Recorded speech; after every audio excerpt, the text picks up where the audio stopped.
He's a great young man, went to Harvard, very smart, great. One of the crucial assignments Donald Trump already has in mind for his son-in-law, bringing peace to the Middle East.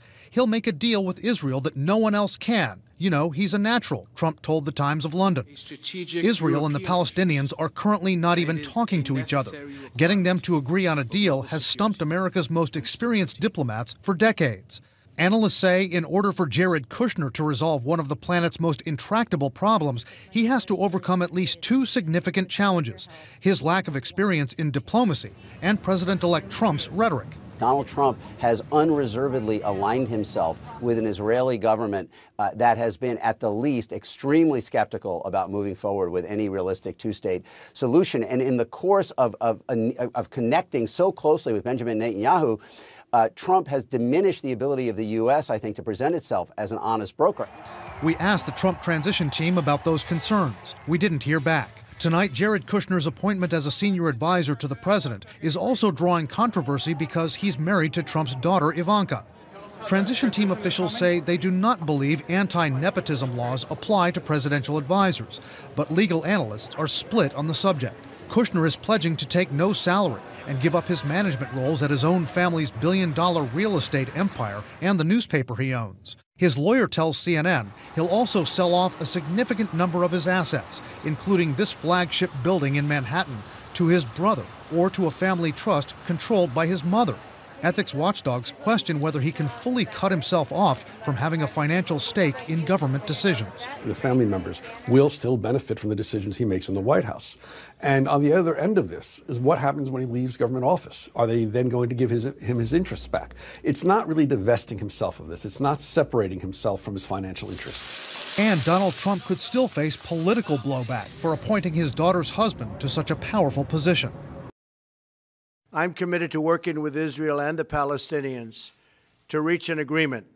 But any agreement cannot be imposed by the United States or by any other nation. The Palestinians and Israelis must work together to reach an agreement that allows both peoples to live, worship, and thrive and prosper in peace.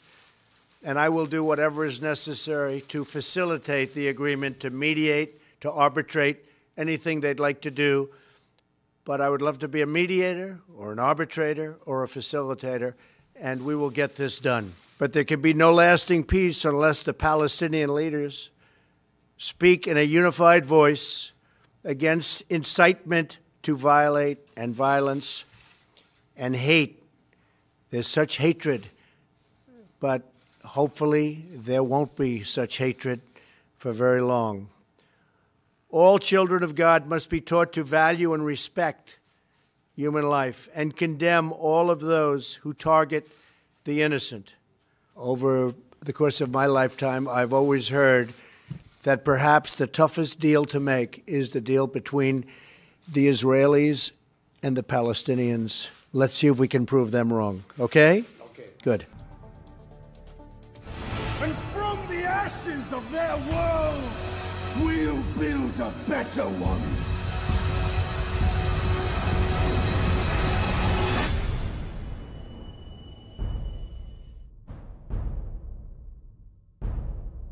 Do you not think an angel rides in the whirlwind and directs this storm?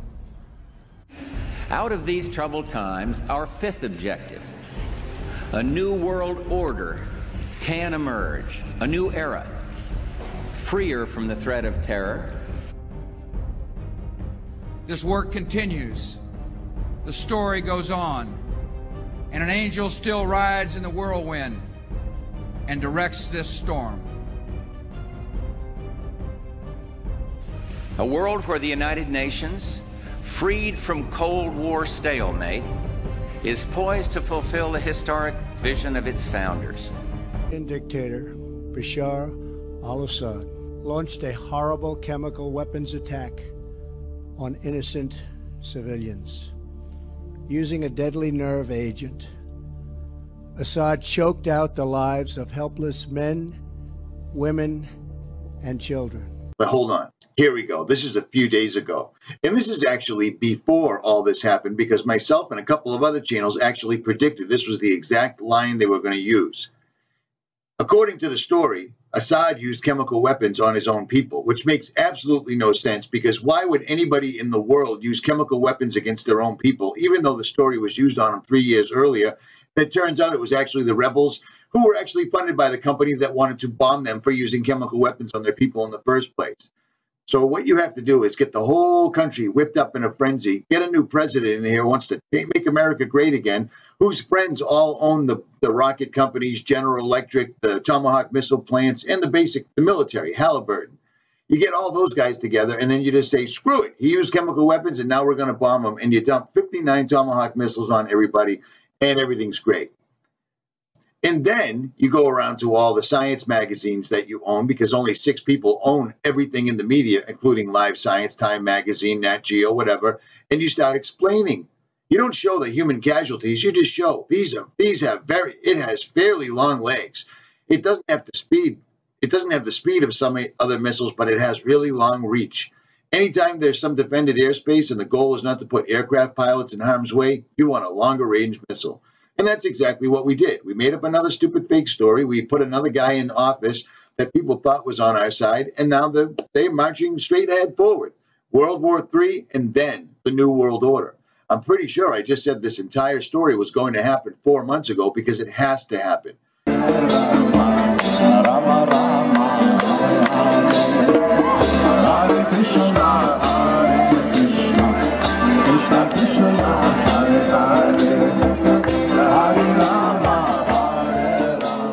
So, what you're looking at here is the Arch of Palmyra, which came from the outside of the ancient Temple of Baal. You know, the gateway that was lit up blood red in London during Passover and has since been erected in New York and Dubai. Pictured here in Dubai with a lady from the International Monetary Fund. Well, now it's taken another detour and has been built this week here in Florence, Italy, as a sort of centerpiece for the G7 summit meeting. With some local newspapers in Florence even going so far as to call it the Arch of Peace.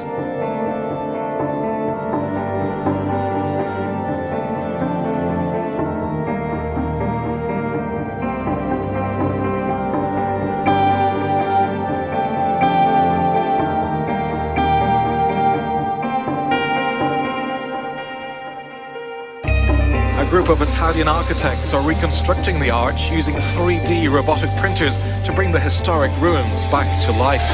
Today, the 2,000-year-old arch from the Temple of Bel looks like this. So this elite G7 summit appears to be a celebration of sorts, with a central focus on the works of ancient Babylon. From the 27th of March until the 27th of April. May I add, just after the 27 met for the European anniversary celebration at the Vatican.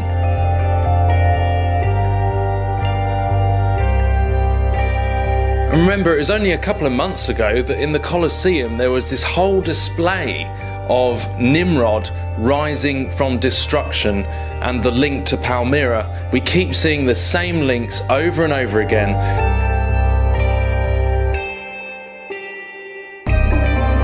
A group of Italian architects are reconstructing the arch using 3D robotic printers to bring the historic ruins back to life.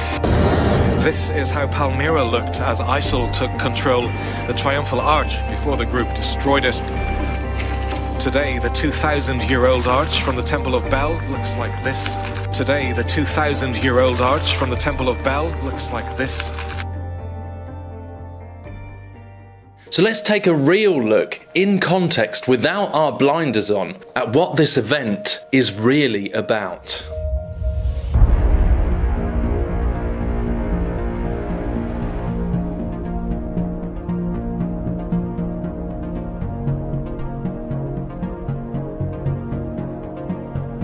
Per la prima volta in Italia una riproduzione su scala dell'Arco di Palmira.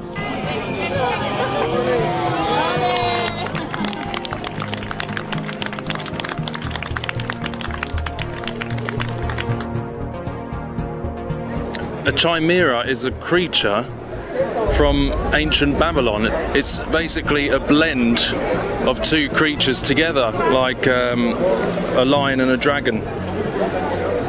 Basically the Nephilim, genetic hybrids. And that's what's the artwork that's on display at this G7 event. Chimera of ancient Babylon. What are the chances that the whole display is on Chimera, which is Babylon, and you've got the archway of Palmyra just standing right next to it?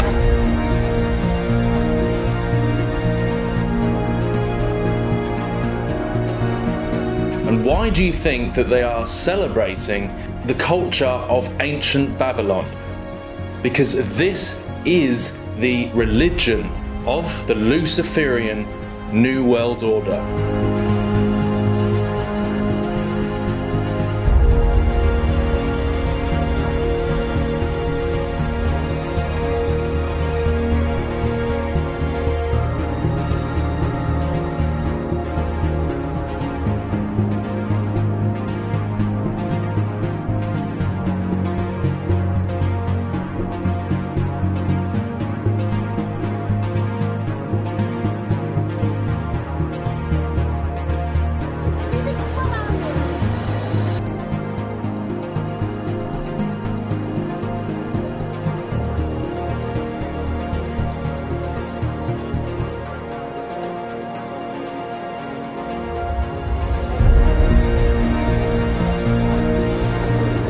Word. There you go.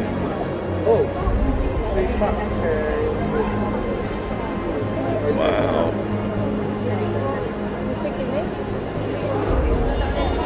There's the representative of the Catholic Church. Again.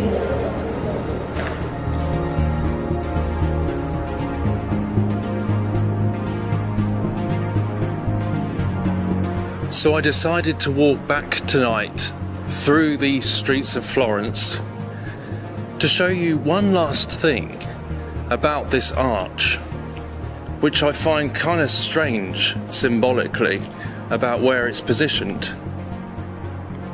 Okay, so you can see this better at night, so I thought I'd show you now. But look at that. When you stand directly parallel in front of this gateway of Baal, you can see this figure coming through it. Do you think that's an accident? Literally directly through the gateway you have this Antichrist figure, which represents the beast coming out of the sea. It's actually Neptune's fountain, which links to Poseidon, and then deep down when you get to it, links to Nimrod. All of this symbolism, believe it or not, is pretty much rooted in the symbolism of sodomy. The Luciferian societies are trying to turn the world upside down, to normalise the abhorrent, to normalise the absurd, to make across the world, just like the days of Noah, the days of Lot, the days of Sodom, as part of a twisted fertility ritual to birth their new age of the Antichrist.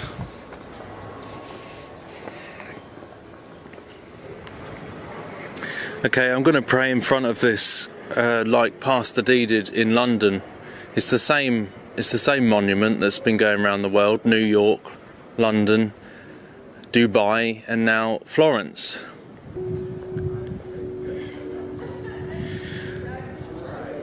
Lord Jesus Christ, I come before you tonight as the one true God who is more powerful than anything in this world, and that none of the enemy's plans, whatever they may be, take you by surprise, that you are in absolute control. Alas, alas, you great city, you mighty city, Babylon, for in a single hour your judgment has come. And the merchants of the earth weep and mourn for her, since no one buys their cargo anymore. Cargo of gold, silver, jewels, pearls, fine linen, purple cloth, silk, scarlet cloth, all kinds of scented wood, all kinds of articles of ivory, all kinds of articles of costly wood, bronze, iron, and marble, cinnamon, spice, incense, myrrh, frankincense, wine, oil, fine flour, wheat, cattle and sheep, horses and chariots, and slaves, that is, human souls. The fruit for which your soul longed has gone from you, and all your delicacies and your splendors are lost to you, never to be found again. The merchants of these wares, who gain wealth from her, will stand far off in fear of her torment, weeping and mourning aloud. Alas, alas, for the great city that was clothed in fine linen, in purple and scarlet, adorned with gold, with jewels, and with pearls. For in a single hour, all this wealth has been laid waste. So 2 Thessalonians 2:3 tells us the day of the Lord comes after the rebellion, after the man of sin is revealed, and the original Greek word translated rebellion here is apostasia, meaning apostasy. A great apostasy will occur before the day of the Lord. And that Greek word apostasia is also translated falling away in the King James Version. A great apostasy, a great falling away, a great rebellion against the true Christ, a great turning away from Christ to the Antichrist. Right now, we're in an early stage of the devil's process, moving this world toward the worship of the beast. We are hearing remarks comparing Donald Trump to the Christ, but always played down as joking. Omarosa saying that everyone will have to bow down to Trump, then later saying she was just joking. Sarah Sanders talking about Trump walking on water, then playing it down later as only hyperbole. Ann Coulter saying Trump is the head of the church, then laughing it off as a bad joke. It's a bad joke, all right, but who do they think they're fooling? We know idolatry when we see it, and this man Trump has become an idol to these so-called Christians. They speak harshly against Christian brothers and sisters who see him for the vile, self-centered deceiver that he is. Pat Robertson saying that anyone opposing Trump is revolting against God. They make comparisons equating Trump with biblical characters, even calling him Messiah. They literally lionize Trump as their strong savior and believe in his messianic promises to make the world great and fix every problem. And ignoring the word of God, they exalt a sinful man in spite of what the Bible tells us about man's sinful nature and where it always leads. So the falling away, the great apostasy, is the turning away from Jesus Christ to a strong delusion, to the worship of the man of sin, who will seat himself in the rebuilt temple in Jerusalem and proclaim himself to be God. This is the abomination that brings desolation. This is the enactment of Satan, whose ambition is to be as God. How you are fallen from heaven, O Lucifer, son of the morning! How you are cut down to the ground, who did weaken the nations! For you have said in your heart, I will ascend into heaven. I will exalt my throne above the stars of God. I will sit also upon the mount of the congregation in the farthest sides of the north. I will ascend above the heights of the clouds. I will be like the Most High, yet you shall be brought down to hell, to the sides of the pit. Isaiah 14:12-15. Satan aspires to the throne of God, to be the Most High God. And so Satan, also called Lucifer and the dragon, gives his power to the beast. The devil lives out his ambition through the Antichrist. And now, where in the world does the Antichrist come from? In the book of Micah, the prophet describes the coming of the Messiah who will save the people from the Assyrian. And he will deliver us from the Assyrian when he attacks our land and when he tramples our territory. Micah 5:6. So are we talking about an Antichrist who is from the land of ancient Assyria? The Bible does not say that. There is no reason to believe that a man with Assyrian heritage must be born in the Middle East at all. A person with Assyrian DNA could be born anywhere in Europe or in America or anywhere else. But let's look at another biblical reference to the nationality of the Antichrist.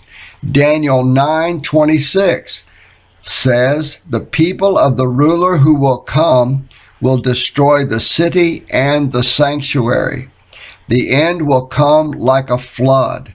War will continue until the end, and desolations have been decreed."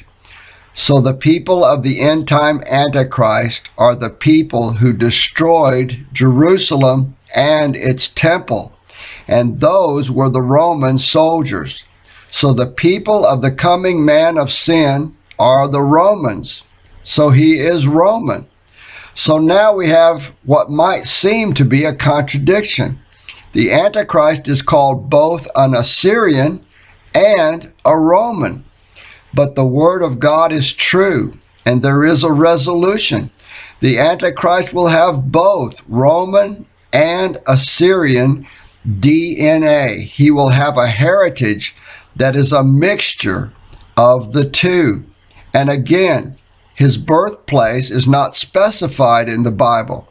We are only told that he is of Assyrian stock and he is of Roman stock. He is a mixture of the two. And so we must find the location of such a people who are a mixture of both Assyrian heritage and Roman heritage. And there is such a place in the Rhine River region of southwestern Germany. All historians agree that Trier was by far the most ancient city in all of Germany, an ancient colony established in the Rhine River region many centuries before Christ. According to the Gesta Treverorum, the historical record of the people of Trier, the ancient city of Trier was founded by an Assyrian prince named Trebita. According to the history, he was a son of the king of Assyria by a wife who was not the Assyrian queen. And so the queen despised him. And when she took over the kingdom after the death of his father, the king, Prince Trebita fled Assyria with a large group of followers. And they traveled westward into Europe, and after wandering for a time, they settled in the Rhine River region, and they established the current city of Trier. So this is the beginning of the Assyrian people in the Rhine River region of what is now southwestern Germany. But in the 1st century BC, the Romans invaded the land, and the people of Trier and their descendants, who had spread throughout the Rhine River region, were conquered by the Romans. And the beautiful city of Trier eventually became a preferred dwelling place of several Roman emperors, and was even called the Second Rome. In time, it became the foremost hub of Constantine the Great. So the Romans settled in the land, and they intermingled and intermarried with the descendants of the Assyrians who lived throughout the Rhine River region. And so this is a part of the world where we find Assyrian stock and Roman stock intermingled, the Rhine River region of Germany. And this is where we find the origin of Donald Trump, from among these people who are a mixture of Assyrians and Romans. Donald Trump's father's family comes from the town of Karlstadt in the Rhine River region of Germany, and the city of Trier is only 87 miles from the town of Karlstadt. So in being a descendant of the people of the Rhine River region, Trump very likely has both Assyrian and Roman DNA. fulfilling both of the prophecies. Daniel 9:26 saying Antichrist will have Roman heritage, and Micah 5:6, which identifies the Antichrist as the Assyrian.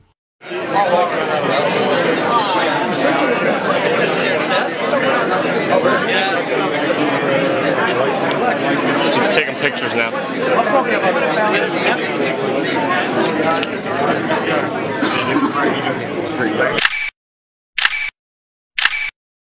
I know you consider yourself a Catholic, but what happens when you worship Moloch at the Bohemian Grove?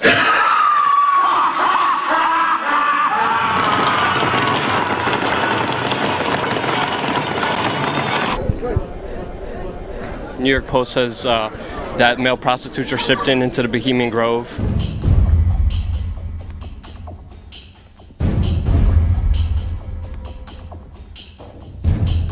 Can you tell us what happens there? You actually believe all this junk? Bill Clinton said that Republicans run around naked in the woods there. As you say, the Bohemian Club? That's where all those rich Republicans go up and stand naked against redwood trees, right? I've never been to the Bohemian Club, but you ought to go. It'd be good for you. Get some fresh air.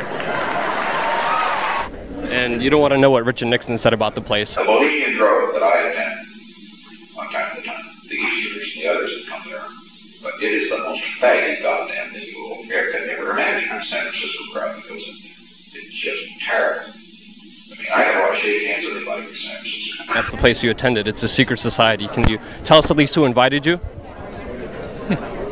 You know, it's nice to know that there's some people who have fantasy lives that have nothing to touch with. Nice to have had you here. Bye-bye. You can't answer the question? You can't? Can you answer the question? See you later. Yes, sir. First question? Yeah. I'm sorry. You gave a keynote speech at the Bohemian Grove Club, sir. A club which openly has mock child sacrifices and satanic worship, sir. Can you answer my question, sir, please? I was very pleased. I was very pleased with my performance in the debate. It was a good debate.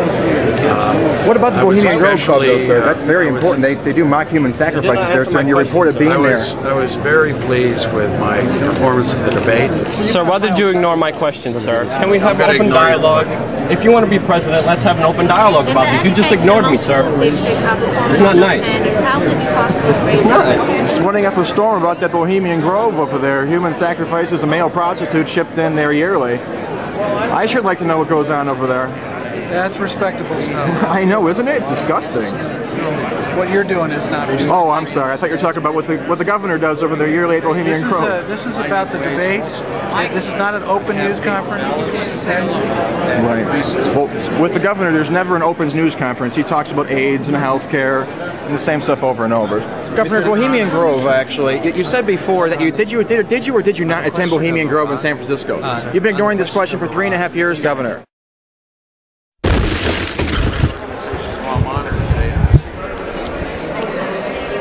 Just one last question.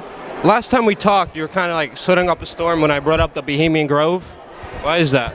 The what? The Bohemian Grove. Nothing? That was me.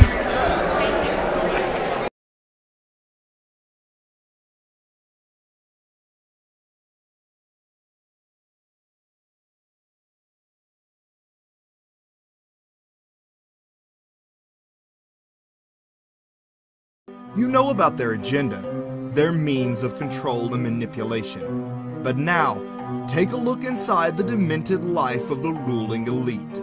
A bizarre, detached world, where the hobbies are illegal.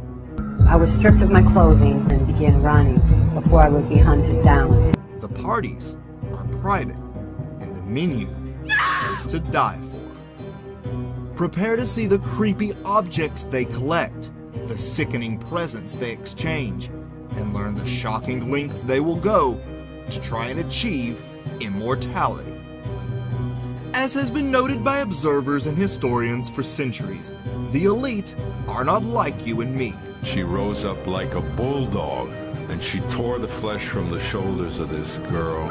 So much so that some researchers have concluded they're not even human. So step right up for a twisted, eye-opening ride through the darkest caverns of our world, inhabited only by those vile creatures we dare call the elite. The ruling so-called elite certainly view themselves as a race apart. But who are they? Typically, the elite come from certain ancient bloodlines. Researcher Fritz Springmeier identified 13 such bloodlines in his book, Bloodlines of the Illuminati.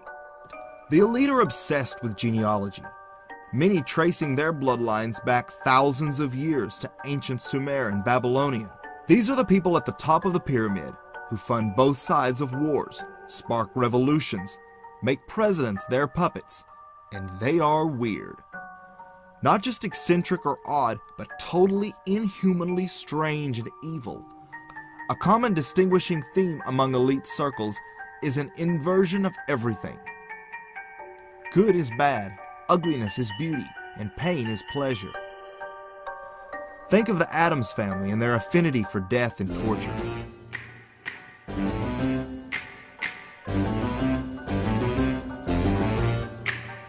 In fact, the creator of the cartoon, Charles Addams, who strangely gave the family his own surname, was from an elite bloodline himself and related to President John Adams. The Addams are identified by Fritz Springmeier as an Illuminati bloodline family. Given the wealth and status typical of an elite family, one might expect an Illuminati heir to have the perfect childhood. However, nothing could be further from the truth. While ostensibly spoiled, those born to old elite families are subjected to neglect and abuse to deliberately cause their mind to dissociate. The Duke family heirs made headlines when they revealed their life of abuse they endured growing up. The twins recall being locked in the basement for indefinite periods, made to eat their own feces, and scalded in boiling hot baths. He'd pick me up by my ankles. Here you go. He picks you up by your ankles like this. Yes, and he would drop me. On your head. He used to slice my feet up as well. Sliced your feet up? Yes. With what? Knives. On like the bottom of your feet, the tops, all over? Where would he cut you?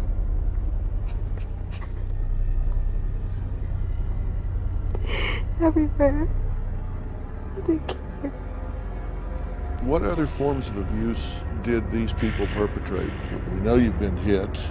We know you've been sliced with a knife. We know you've been fed your own excrement. We know you've been locked up. There's things I do know, but I don't really want to talk about them.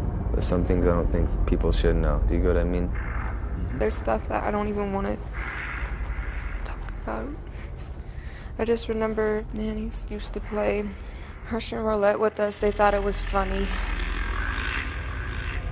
What the articles won't tell you is, these are all forms of trauma-based mind control, which is almost always done to Illuminati children. These people are warped by this generational torture that they do to their children.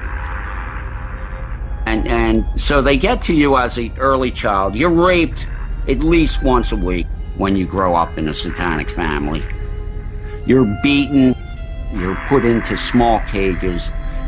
One of the best rituals that they use to split the mind so they can build altars and form a multiple personality person is when you're 3 years old, they'll put you in a custom-built wrought iron cage and leave you in a room for several days. Now, wait a minute. How common is this? This is standard operating procedure.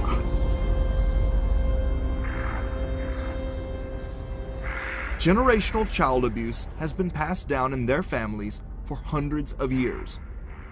As always, they have the power to never even be questioned. In 2014, an heir to the Illuminati DuPont family confessed to raping his 3-year-old daughter, but was only sentenced to probation because the judge felt he, quote, would not fare well in prison. He's been convicted. I mean, he pled guilty to 4th-degree rape of a child under the age of, 3 and younger, and yet he is on probation. Okay, and the defense lawyer, the court, felt that he shouldn't be sent there because he isn't going to do very well because he's a rapist, and rapists in prison usually have a really hard time, and he didn't want him to have a really hard time, I suppose. And the defense lawyer said that the judge got it right. And they certainly could protect him. They just put him in solitary confinement. Well, here's the thing. I mean, even if there are all kinds of rapists, once they are found guilty or they plead guilty, they're supposed to go to prison, not have probation, where they're free to find other little children to rape, infants to rape. I mean, like under the age of 3, toddlers to rape. That's really what we're talking about here. But you don't want to send somebody to prison because they might not do well. I mean, you know, seriously. What that does is reinforces behavior like this guy, like DuPont, that they don't really have to pay the consequences that normal humans do just because they're wealthy. It is the most, I mean, I can see people around the world just laughing at our justice system. I mean, spitting at our justice system because we let this happen. This is not just rape. This is a form of ritual abuse that is done within old, so-called elite families. Children raised in an Illuminati family are taught not to feel compassion and to believe that empathy is weakness. There is something about their genetics which has deleted empathy. It's deleted the ability to feel the consequences for others of your actions. Because if I have empathy, feelings for how you will feel from my actions, then there is an immediate limit on my actions. I'm not going to do something to you because I have empathy with how it will make you feel. Delete that, there are no limits. They are sometimes forced to participate in the abuse or sacrifice of animals to further break down their mind. You will torture them. You will make them watch animals and children being sacrificed as a form of incredible trauma.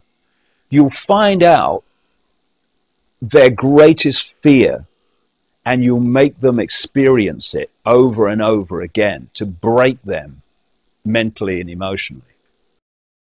Being raised in a secret world of horrors leads the children to develop into socially inept, psychopathic adults.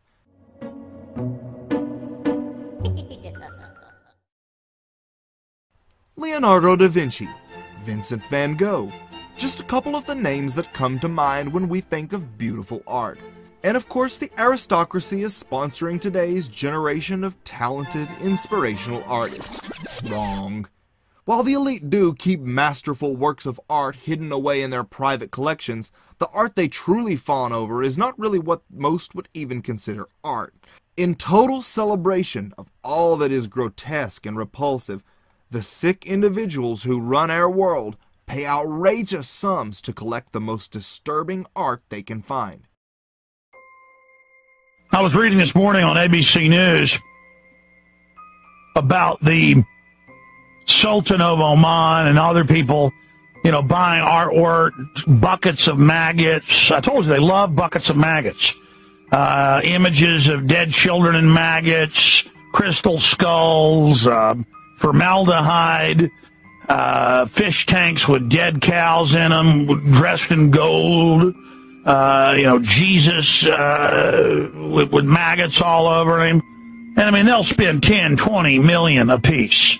They'll spend, in one case, 99 million on one of them. And the artists have all got names like Damien, and they'll have body modification. These little chicken-necked cowards come in there, and all the elite flutter around and buy it. See, that's who rules things. That's who runs it.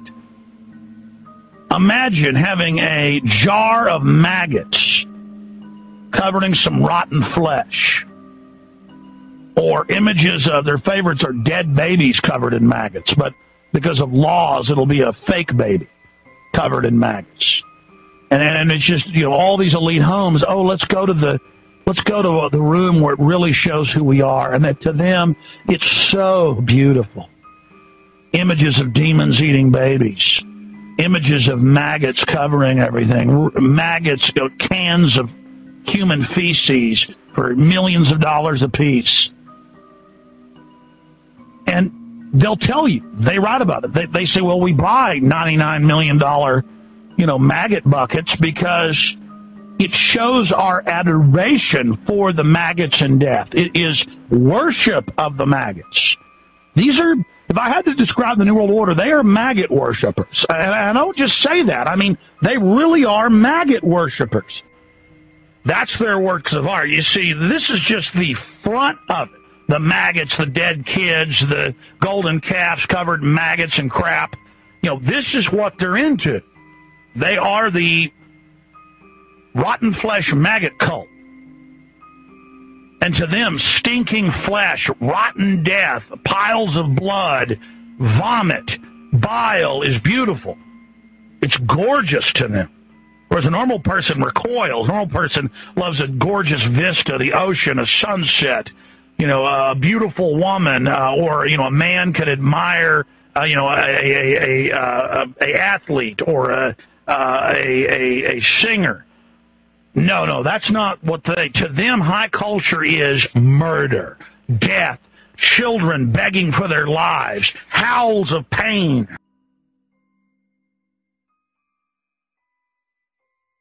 Take, for example, Washington, D.C. power broker Tony Podesta, brother of John Podesta, former White House Chief of Staff.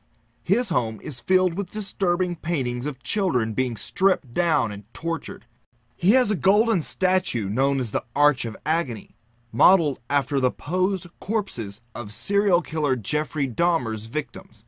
If you don't see the artistic beauty in that, you are obviously an uncultured plebeian.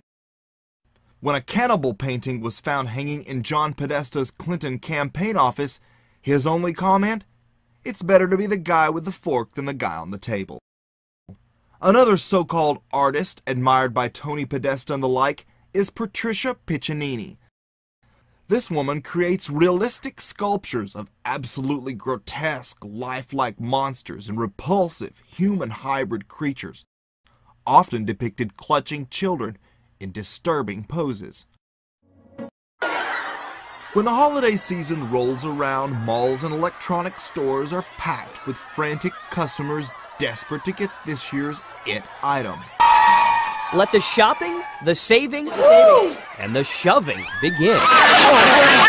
But for the elite, nothing so mundane would ever suffice. Illuminati member Hunter S. Thompson described just what the elite like for Christmas in his 2004 book, Hey Ruby, stating that the autumn months are never a calm time in America. There is always a rash of kidnapping and abduction of school children in the football months. Preteens of both sexes are traditionally seized and grabbed off the streets by gangs of organized perverts, pedophiles, who traditionally give them as Christmas gifts to each other, to be personal sex slaves and playthings. Thompson's claims ring especially true in light of the increasing awareness surrounding the disturbing numbers of missing kids in North America. So when I presented what we had in our case, the person that followed me in presenting was a member of the FBI, and what they had laid on the table about this size was nothing but one publication after another that had all been taken from a pedophile in a raid that the FBI conducted. One of the things was a book on how to coerce or abduct a child into a car. The how-to books that teach pedophiles to do this. Paraphernalia that would be used in some type of sexual torture for children. And then the other interesting thing that was there on the table was a book of pictures of kids who had not yet been kidnapped. The statement was that you could order a kid out of that book. And the interesting thing is that from time to time when we do hear of reports of children being photographed either on a playground and or walking to and from school or just whatever, in many cases there is an abduction attempt on the same child up to 3 weeks, a month, or 2 months later. They get a fiendish thrill out of watching others suffer. One of the young heirs of the Illuminati Duke estate that revealed their lives of abuse and torture sent his bodyguard to the hospital by lacing his food with ghost pepper sauce, 400 times hotter than Tabasco. The heir knew of the guard's pre-existing condition, which would be aggravated by the pepper. The man claims the disturbed teen did it to, quote, entertain himself and get his kicks. Such cruel, sadistic behavior is in keeping with those, such as the Duke family, which is of an Illuminati bloodline. Each year, the thrill of camping lures hundreds of thousands out of the cities and suburbs and into the great outdoors. And while the elite are no exception, you can be sure it isn't marshmallows getting roasted around their campfire. Each July, bankers, politicians, entertainment moguls, and Illuminati kingpins gather inside a 2,700-acre elite compound nestled in Northern California, known as the Bohemian Grove. For over 128 years, world leaders have descended on the giant redwood grove and brought with them a flurry of speculation. You've got all these CIA directors, attorney generals, vice presidents, presidents. Going to the Grove. You have the former German chancellor, Helmut Schmidt. He says, we have our own druidic groves in Germany. But my favorite place to go, and he calls it druidic, is Northern California. Groves have held a sacred place in the lore of Druids for centuries. This mysterious order of Celtic priests have performed both human and animal sacrifice in their groves in ancient England. And historically, similar orders, Romans, Greeks, Scandinavians, also all considered groves to be sacred spaces. Almost immediately, bizarre whisperings began to circulate about something dark and occult going on deep within the grove's tightly secured perimeter. The rumors entailed sinister stories of men in black robes and a giant 40-foot stone owl to which something or someone was being sacrificed.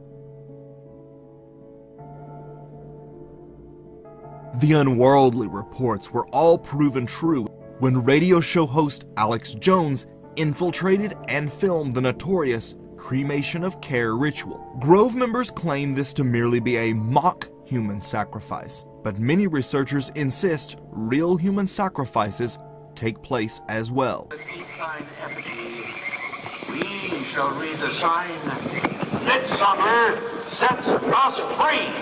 You shall burn me once again.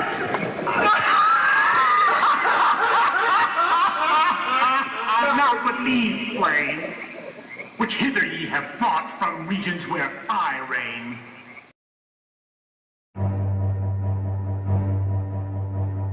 Avid hunters pay large sums to go on hunting parties for wild game, but for the elite class, there's no animal quite as thrilling to hunt as mankind himself. These human hunts are known in elite circles as the most dangerous game. MKUltra mind control victim Kathy O'Brien recalls being forced to participate in such hunts involving powerful figures and Illuminati kingpins. It was early evening when they played Most Dangerous Game. I was stripped of my clothing. I was allowed to wear tennis shoes and told that I could have a head start and begin running before I would be hunted down. My exposure to it resulted in my believing I had no place to run and no place to hide. It seemed there were no limits to what could happen in my existence at that time. It was the most extreme, one of the most extreme situations I think I ever survived. Reports have surfaced of European royals, nobles, and high-ranking politicians also participating in human hunting parties. The movie The Purge election year showed how the elite like to kill for fun and sport. The movie even depicts a group of wealthy elites participating in a version of the most dangerous game. What is this? I'm being hunted.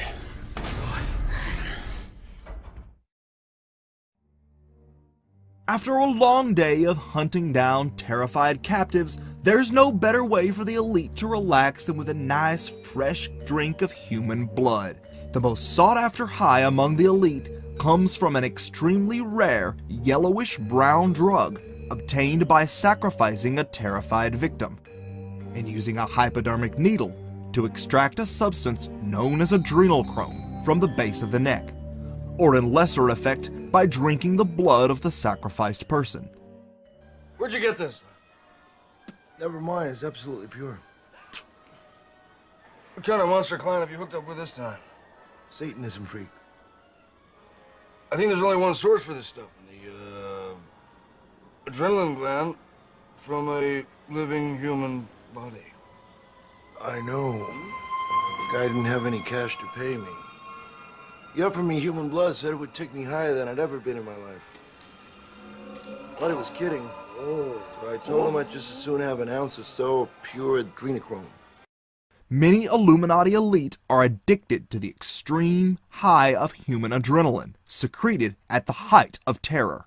I've talked to a lot of Satanists who've told me common themes about what goes on in these rituals. And one of the things that they do is when they're sacrificing somebody, the people with invisible light, the Satanists and the bloodlines, they'll drink the blood because when the terror reaches a certain point in the ritual, a certain adrenaline goes in the blood, which gives these people a high. I mean, sick is not the word.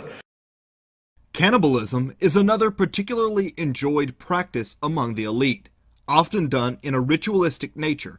Most shockingly, in his book, Bloodlines of the Illuminati, Fritz Springmeier claims that the flesh of the Illuminati Grand Dame Doris Duke, of the notorious Duke family, was consumed in a satanic Halloween ritual.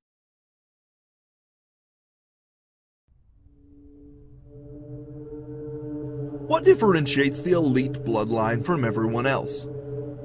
Long ago in the ancient cultures to which they trace their heritage, the ancestors of today's hidden rulers pledged themselves and their future generations to the dark force that opposes humanity. Call it Satan, archons, or whatever, and that energy still lives on through their descendants to this day. As one begins to study the lives of the elite, a common denominator is always their allegiance to Luciferian doctrine. It is the key tenet of the Illuminati. Of course, even the owl is a symbol of ancient mystery Babylon. The owl was worshipped by the ancient Egyptians and by the Babylonians. And it's interesting to me that many of the members of the Bohemian Grove have in their homes, as I understand it, small figurines of owls. And I believe they actually worship those owls as a symbol of the deity, the great goddess of Babylon. They believe themselves to be the sons and daughters of the fallen one, Lucifer. Here's the way they look at it. Here's their metaphor. Adam and Eve were held prisoner in the Garden of Eden by an unjust, cruel, and vindictive God. Lucifer, through his agent Satan, set man free from this garden by giving him the gift of intellect. Through the use of intellect, man will conquer the earth, will conquer nature, and will himself become God. It's taught in every Masonic temple in this land, every secret brotherhood, every secret society, every mystical temple, every occult organization teaches the Luciferian philosophy. Satanic serial killer David Berkowitz said, Satanists are not ignorant peasants or semi-literate natives. Rather, their ranks are filled with doctors, lawyers, businessmen, and basically highly responsible citizens. The elite are obsessed with the likes of Aleister Crowley and engage in the disgusting rituals he prescribed, which includes the consumption of bodily fluids and child sacrifice. PayPal founder Peter Thiel made headlines worldwide when he blatantly spoke of wanting to inject the blood of children into himself to enhance and extend his life. His remarks were hardly shocking to Thiel's fellow elites, no doubt already familiar with the controversial practice. A disturbing new trend has emerged in the life extension field and anti-aging communities, involving the transfusion of young blood into the old to cure diseases. But could the practice have any validity? Studies show after 3 weeks of receiving young blood transfusions, old and previously slow mice were perkier, ran faster, and actually grew new brain cells.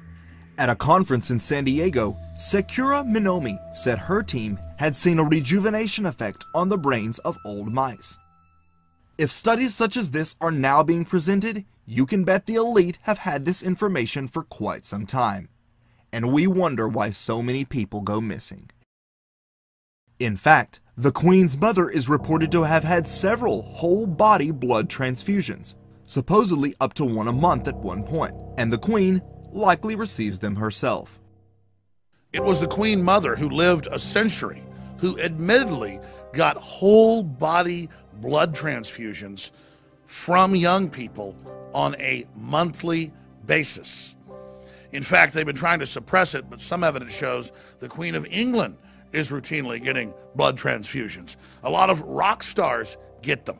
In fact, this is getting so widespread, there are even fancy medical clinics in Austin, Texas, where I live, where you can get blood transfusions, and they even privately advertise the fact that you can get the blood of the young. Elites have been known to use the life force of humans for centuries. Countess Elizabeth Bathory is a classic example. Obsessed with preserving her appearance, she regularly killed and drained young servants to bathe in their blood. Elizabeth's obsession with her fading youth manifested itself in bizarre ways. According to evidence given at her trial, witnesses claimed that Elizabeth cannibalized her servant girls. At one point, and we have the testimony of several witnesses, she got angry at one of her maids and she rose up like a bulldog, it says in this document, and she tore the flesh from the shoulders of this girl and bit her breasts. She may have eaten young women's flesh in an attempt to incorporate their youth within her. Somehow in her mind, apparently, she thought if she ingested parts of these girls, maybe she could acquire some of their youthful beauty. She credited the blood of youth as having a rejuvenating and anti-aging effect. And she may not have been wrong. Today, we see Kim Kardashian using her own blood for a high-end anti-wrinkle facial. But this is likely done with the blood of the young as well, given its known regenerative properties. But when an elite's health situation is more urgent, they turn to replacing their failing organs, and you better believe they're not waiting around on a donor list. The elite travel to private hospitals to have whatever they need replaced with organs obtained through what is known as the red market, where such illicit biological commodities are bought and sold.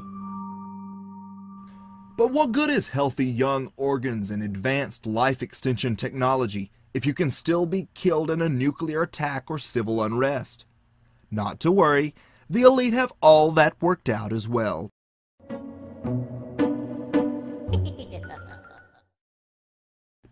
Hidden in strategic locations across the world are ultra-private luxury bunkers built to withstand a catastrophic event. Under a mandatory evacuation. Violent protests, running street battles. The elite have expansive underground facilities designed to withstand almost every conceivable scenario, where they plan to wait out the destruction of civilization. Some of these bunkers and bases could hold thousands more, but the elite will only allow enough extras needed to serve them. Theorists believe these bunkers and bases are part of an underground network, connected via tunnels. Many Illuminati researchers believe such a base is hidden beneath or near the Denver airport.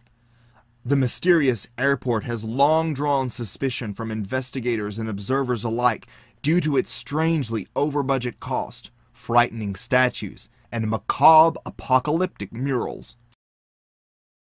It's 25 miles from Denver. That's 19 miles farther away than old Stapleton Airport, which seemed to be just fine. And they didn't just lay down runways and build terminals. They've got enough fiber optic cables to cover a city. A fueling system that's much bigger than any airport would ever need. Underground tunnels you can drive trucks through.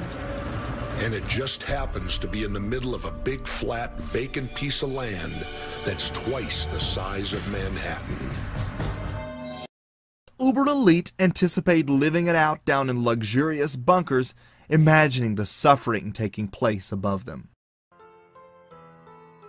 It appears that these are not mere psychopaths, but inhumanly evil, parasitic creatures who want only enough of us around to feed off of. They have no feelings, no compassion, no regard for any living thing that cannot further their agenda. Instead of using their collective wealth and power to propel humanity forward, they contemplate how they can create situations or major events, such as a terrorist attack or war, that would be lucrative for them. These people are not only evil, they are inhuman. They have no feelings, no compassion, no regard whatsoever for anyone or anything that does not further their agenda. We are disposable containers to them. We are nothing more than useless eaters. They would not hesitate for a minute to kill us if we stand in the way of their goals. Regardless of what you see on TV or what they portray themselves like, this is who they are. They organize events like Pearl Harbor, 9/11, and financial crises from which they profit immensely. Their favorite is war. Our only useful purpose to them is to work for them, pay our debts to them, buy their goods and services, and fight their wars. Other than that, we are of no use to them. They are completely obsessed with money and power. They are motivated by immeasurable greed with a constant lust for more. They have no interest whatsoever in making life better for us. Everything has to benefit them at our expense. Sometime in the future, humanity will look back and shake its head, wondering how we ever allowed ourselves to be sheep for these pathetic, spineless vermin.